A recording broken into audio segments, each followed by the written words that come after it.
Sean bienvenidos. En este nuevo video hablaremos sobre la sinapsis.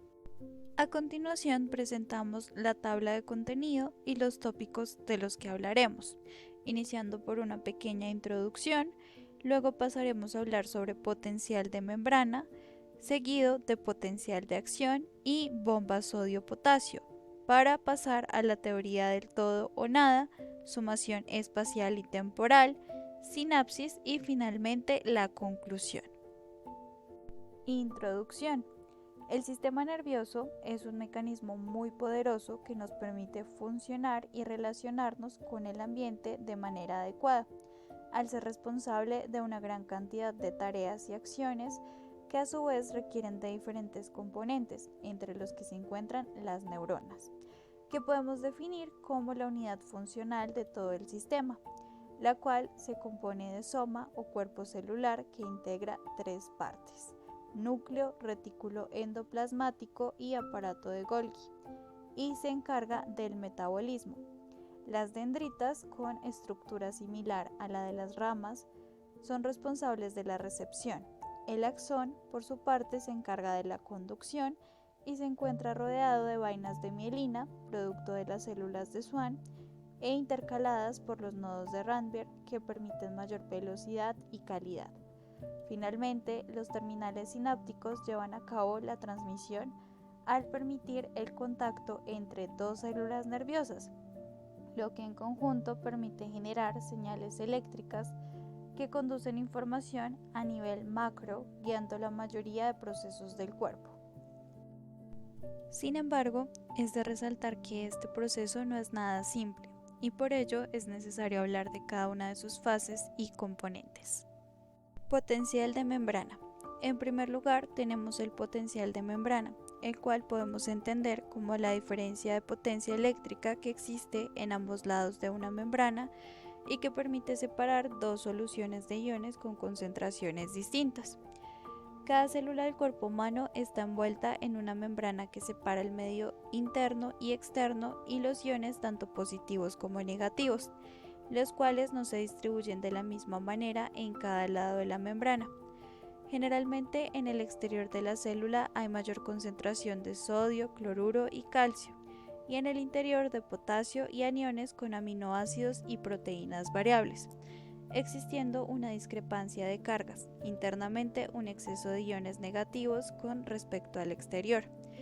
Estas diferencias en concentración, carga y permeabilidad son las que establecen el potencial de reposo en cada célula. Pero, ¿qué causa el potencial de membrana? La concentración de iones acompañados de una membrana permeable y selectiva, y también un medio intracelular negativo o positivo. En este caso, los iones de potasio, sodio y cloruro son los más importantes involucrados en el desarrollo de potenciales de membrana. El grado de importancia de cada uno de los iones al determinar el voltaje es proporcional a la permeabilidad de la membrana para ese ion particular. Un gradiente positivo de concentración iónica desde el interior de la membrana hasta el exterior provoca electronegatividad dentro de la misma. La permeabilidad de los canales sodio y potasio experimentan cambios rápidos durante la transmisión de impulsos nerviosos, pero los de cloro no. Y finalizando, existen dos métodos para medirla, que son los de Nernst y Goldman, y que se han trabajado ampliamente en la actualidad. Potencial de acción. Es una de las respuestas más rápidas del cuerpo que produce un sinfín de funciones de gran importancia para los seres vivos, incluyendo la sensación térmica, generación de movimientos, hasta los pensamientos y el almacenamiento de recuerdos. Una neurona en reposo se ve igual a cuando estamos durmiendo.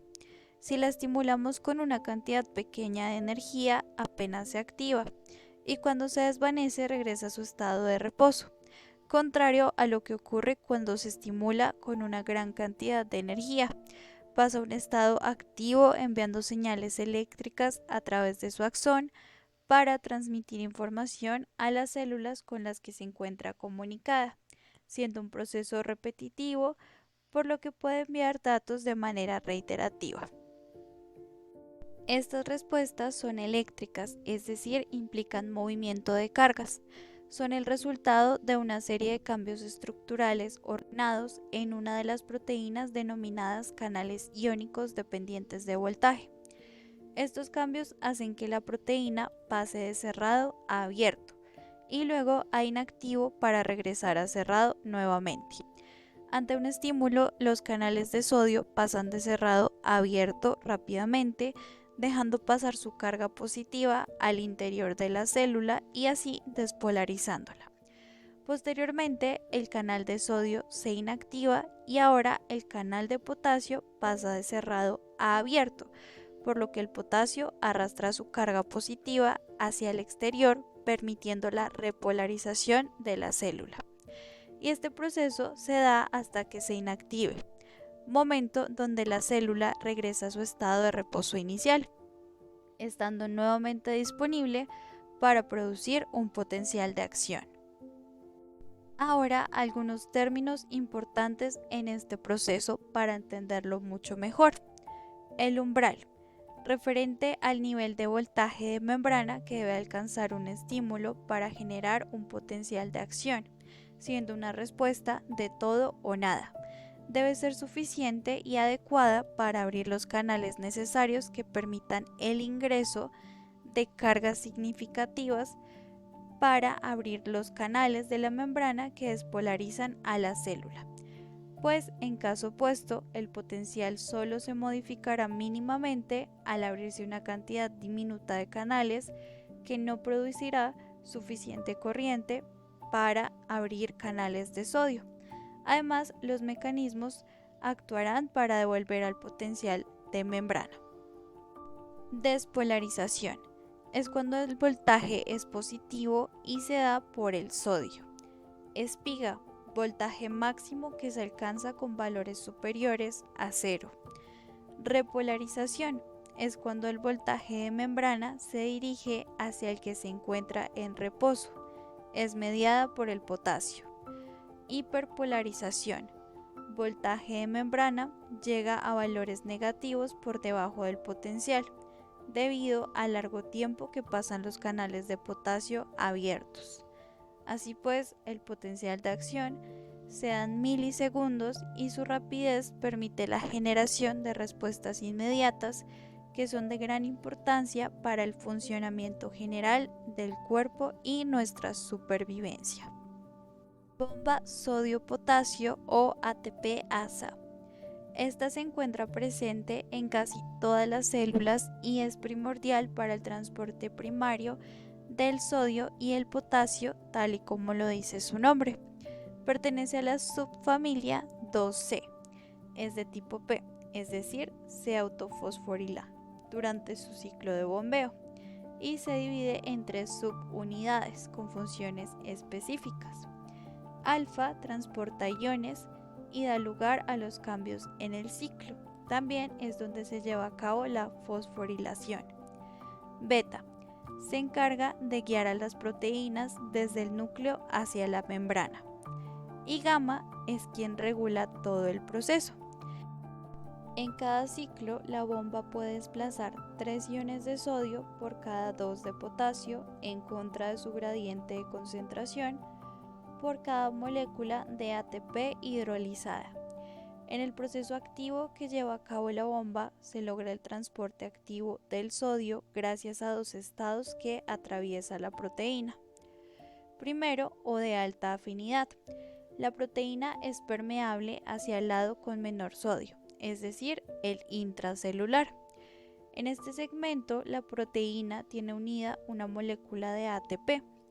Es permeable al espacio intracelular capturando 3 iones de sodio, los cuales al unirse permiten la hidrolización del componente del ATP, liberando el ADP, uniendo el fosfato, lo que permite la fosforilación. Y segundo, o de baja afinidad. La proteína es permeable hacia el lado con mayor sodio, el extracelular. Posee alta afinidad al potasio, lo que permite que lo capture mientras libera los 3 iones de sodio. Así se modifica la vía permeable yendo hacia la dirección contraria, es decir, de mayor concentración de sodio extracelular, para luego liberar el fosfato y unir una nueva molécula de ATP a dicha proteína, redireccionando la vía permeable hacia la parte donde hay menos concentración de sodio, cambiando al primer estado. Esto da como resultado la liberación de potasio al medio intracelular al perder su afinidad y como tal se reinicia. La bomba libera los iones en el espacio con mayor gradiente para el ion correspondiente, lo que lo hace activo al ir en dirección opuesta, y esto para cumplir con tres funciones supremamente relevantes. Primero, colaborar con el mantenimiento del gradiente de los iones. Segundo, participar en la regulación del volumen celular. Y tercero, otorgar una pequeña porción de carga eléctrica a la célula. Hola a todos, ¿cómo están? Quien les habla Alison Pavón Rojas y les estaré acompañando en este segundo segmento. Continuando con nuestra charla informativa, voy a hacer énfasis en la teoría del todo o nada. Es importante comprender que la teoría del todo o nada es un principio fundamental en la fisiología que se aplica a la respuesta de las células nerviosas y las fibras musculares a un estímulo.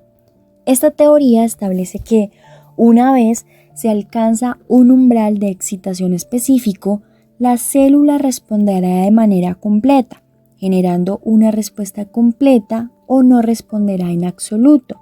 Aquí les daré una explicación más detallada. Imaginemos que en primer lugar encontramos el umbral de excitación, que hace énfasis a cada célula nerviosa o fibra muscular tiene un umbral de excitación, que es un nivel mínimo de estimulación que debe alcanzarse para que la célula responda. Si el estímulo es lo suficientemente fuerte como para superar este umbral, se producirá una respuesta. De lo contrario, si el estímulo no alcanza el umbral, no habrá respuesta. En segundo lugar, hay una respuesta del todo o nada. Una vez que se alcanza el umbral de excitación, la célula responde de manera completa y con una fuerza constante. En otras palabras, no importa cuán fuerte sea el estímulo, una vez que se supere el umbral, la célula generará una respuesta máxima. No hay grados intermedios de respuesta en función de la intensidad del estímulo. Es un proceso, todo o nada. Nos detenemos a hacer énfasis en tercer lugar y es el potencial de acción en neuronas. En el contexto de las neuronas, cuando se supera el umbral de excitación, se desencadena un evento eléctrico llamado potencial de acción. Esto es una señal eléctrica que viaja a lo largo de la neurona y se utiliza para transmitir información a otras células. Y por último encontramos la contracción muscular en fibras musculares. En las fibras musculares, cuando se alcanza el umbral de excitación, se produce una contracción muscular completa. Esto significa que la fibra muscular se contraerá con la máxima fuerza posible, independientemente de la intensidad del estímulo. Si el estímulo no supera el umbral, no habrá contracción muscular. Es importante determinar que la teoría del todo nada simplifica la comprensión de cómo funcionan las células nerviosas y las fibras musculares en respuesta a estímulos. Aunque en la realidad existen grados de respuesta y matices, este principio es fundamental para explicar cómo se transmiten las señales eléctricas en el sistema nervioso y cómo se generan las contracciones musculares. Dándole continuidad a las temáticas, voy a hacer énfasis en qué es la sumación espacial y temporal. La sumación espacial y temporal son conceptos importantes en el funcionamiento de las neuronas y las fibras musculares y se refieren a cómo las señales eléctricas se combinan para producir una respuesta. Aquí les voy a explicar ambos conceptos. La sumación espacial hace énfasis a la combinación de múltiples señales eléctricas de diferentes neuronas o fibras musculares en un mismo punto de una célula.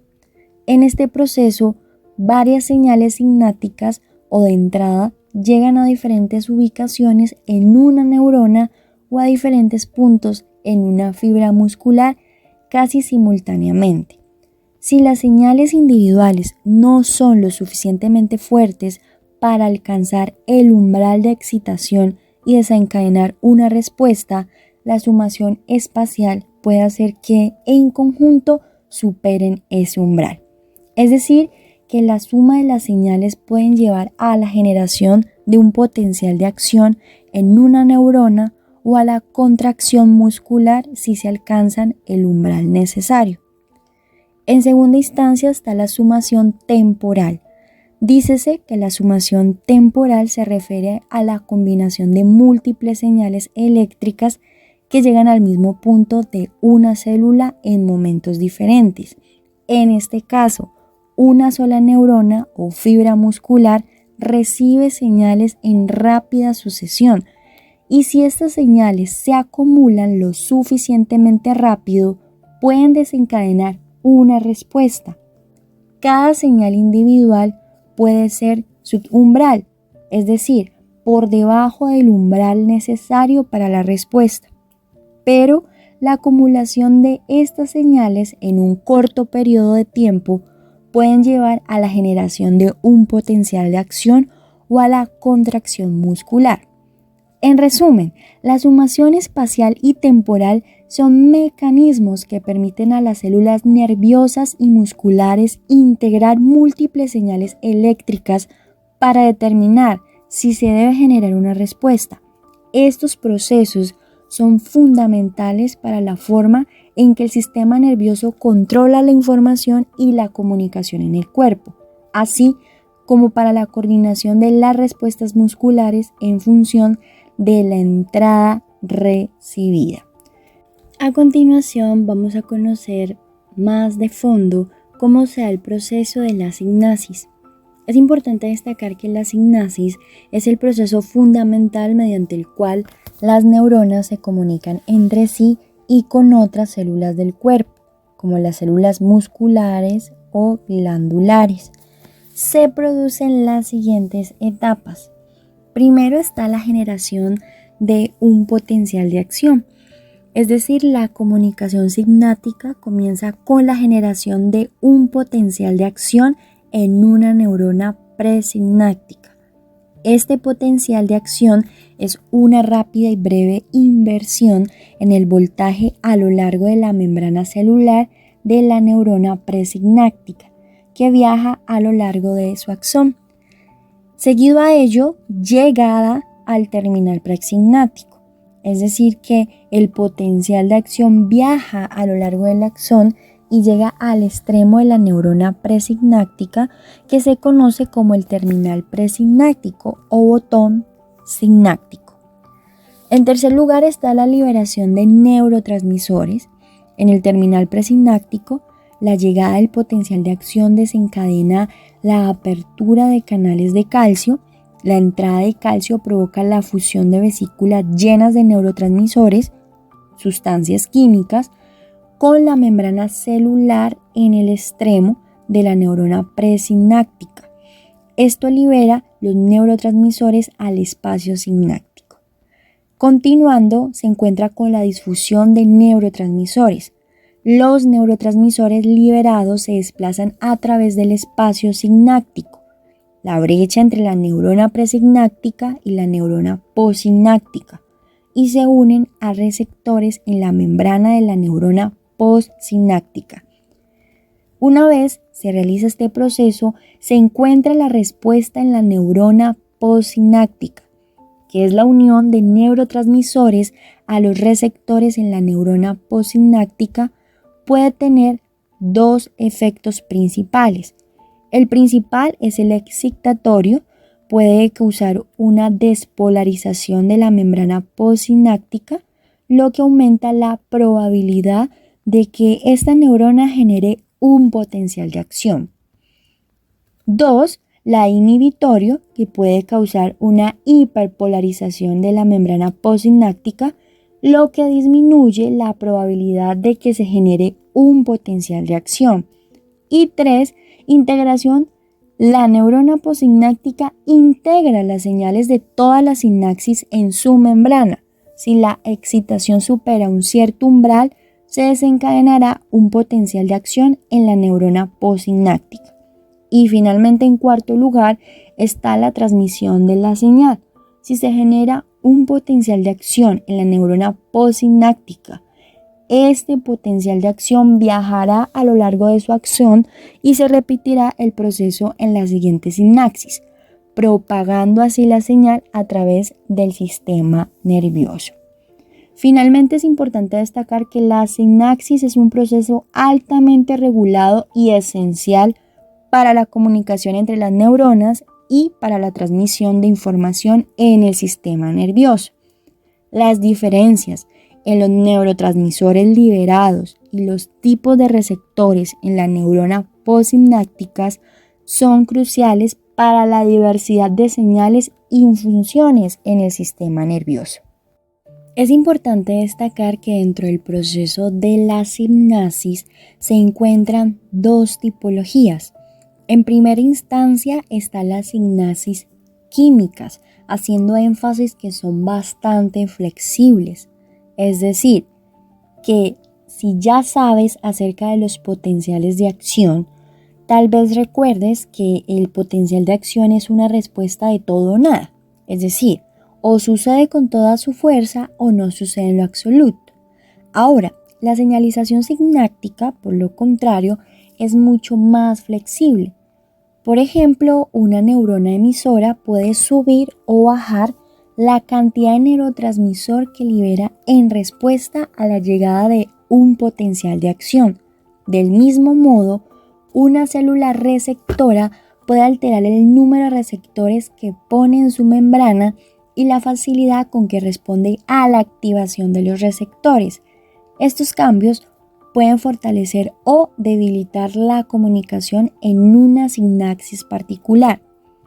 Las células presinápticas y postsinápticas pueden cambiar dinámicamente su comportamiento de señalización según su estado interno o por señales que reciben de otras células. Este tipo de plasticidad o cambio hace que la sinapsis sea un sitio clave en la modificación de la intensidad de los circuitos neurales y desempeña un papel en el aprendizaje y la memoria. La plasticidad sináptica también participa en la adicción. Además, es importante destacar que las distintas células presinápticas o postsinápticas producen diferentes neurotransmisores y receptores de neurotransmisores, con diferentes interacciones y efectos en la célula postsináptica. En lo que respecta en cuanto al proceso de sinapsis eléctricas, en las sinapsis eléctricas, a diferencia de las sinapsis químicas, existe una conexión física directa entre la neurona presináptica y la neurona postsináptica. Esta conexión toma la forma de un canal llamado unión en hendidura, que permite que la corriente, es decir, los iones, fluyan directamente de una célula a otra. Las sinapsis eléctricas transmiten señales con mayor velocidad que las sinapsis químicas. Algunas sinapsis son eléctricas y otras químicas. En esta sinapsis, la respuesta eléctrica ocurre antes de la respuesta química. Se preguntarán, ¿cuáles son los beneficios de las sinapsis eléctricas? Bueno, por otro lado, son rápidas, lo que podría ser importante. Por decir algo, es un circuito que ayuda a un organismo a escapar de un depredador. Además, las sinapsis eléctricas permiten la actividad sincronizada de grupos de células. En muchos casos pueden llevar corriente en ambas direcciones, de forma que la despolarización de la neurona postsináptica producirá la despolarización de la neurona presináptica. Esto parece que modifica un poco las definiciones de pre y postsináptico. Y en segunda instancia, ¿cuáles son las ventajas de las sinapsis eléctricas? A diferencia de las sinapsis químicas, las sinapsis eléctricas no pueden convertir una señal excitatoria de una neurona en una señal inhibitoria en otra. En términos más generales, carecen de la versatilidad, flexibilidad y capacidad de modulación de señales que vemos en las sinapsis químicas. Bueno, y ustedes se estarán preguntando, ¿transmisión eléctrica o química dentro del proceso de la sinapsis? ¿Cuál es la apropiada? Bueno, a finales del siglo XIX y principios del siglo XX hubo mucha controversia sobre si la transmisión sináptica era eléctrica o química. Algunas personas pensaban que en señalización de la sinapsis participaba el flujo directo de iones de una neurona a otra, o transmisión eléctrica. Otras personas pensaban que dependían de la liberación de sustancias químicas de parte de una neurona, lo que causaba una respuesta en la neurona receptora, es decir, transmisión química. Ahora sabemos que la transmisión sináptica puede ser eléctrica o química en algunos casos, ambas en la misma sinapsis. Por último, la transmisión química es más común y más complicada que la transmisión eléctrica. En conclusión, una sola neurona o célula nerviosa puede hacer mucho. Puede mantener un potencial de reposo o voltaje a través de la membrana, puede disparar impulsos nerviosos o potenciales de acción y puede llevar a cabo los procesos metabólicos necesarios para seguir viva. Sin embargo, la señalización en una neurona es mucho más emocionante cuando consideramos sus interacciones con otras neuronas. Las neuronas individuales hacen conexiones con neuronas blanco y estimulan o inhiben su actividad, lo que forma circuitos que pueden procesar la información entrante y producir una respuesta. ¿Cómo se hablan las neuronas entre sí? La acción sucede en la sinapsis, el punto de comunicación entre dos neuronas o entre una neurona y una célula blanco, como un músculo o una glándula.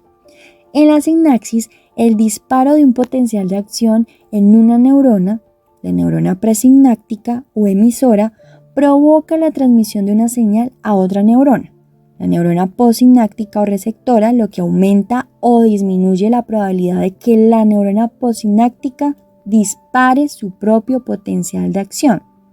En pocas palabras, la sinapsis es un componente esencial para el funcionamiento del sistema nervioso y, en última instancia, para la regulación de numerosas funciones corporales y la cognición. Su estudio y comprensión son cruciales para avanzar en la neurociencia y para el diagnóstico y tratamiento de trastornos neurológicos. Cerramos con las referencias que se tuvieron en cuenta para la realización de este video. Esperamos que haya sido de su agrado y que la información haya sido lo más clara posible. Hasta luego.